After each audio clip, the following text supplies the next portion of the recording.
He's a successful doctor leading a private practice for gynecology. From his physical appearance, it's hard to imagine that Niklaus Flütsch was once a woman.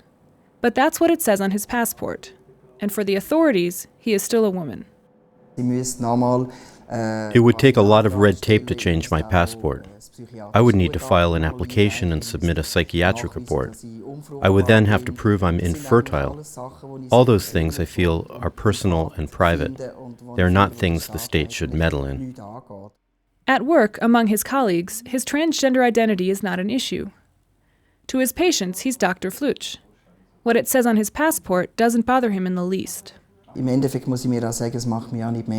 Whether there's an F or an M on my passport doesn't make me less of a male.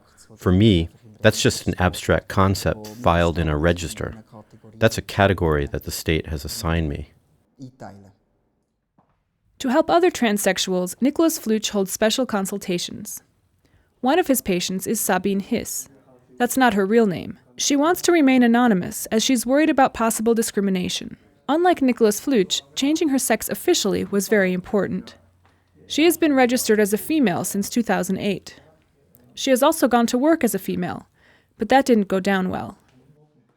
Dann war da eine ältere Frau. There was this old woman who said, if he comes into the ladies' changing room, he'll get a kick between the legs. I had to laugh at that. Why should she care what I have between my legs? Other employees also complained to the Human Resources Office about Sabine. Despite her official designation as female and the sex change operation, she was not allowed to use the women's toilet. Shortly afterwards, she was also fired. Sabine Hiss's case is no exception, says Alex RECHER, legal advisor to the Transgender Network of Switzerland. In 2012, we conducted a study that showed how most transgender people in Switzerland have been made redundant for reasons that had to do with their sexual identity, at least once in their career. We also discovered that among transgender people we have an unemployment rate that is 6 times higher than the rest of the population. This means that there is still serious discrimination towards transgender people. Alex RECHER also says transgender people are being discriminated against by restrictive legislation. As for Niklaus Flütsch, it's not likely that he will change his official records anytime soon. In the meantime, he will continue to live as he always felt inside, like a man.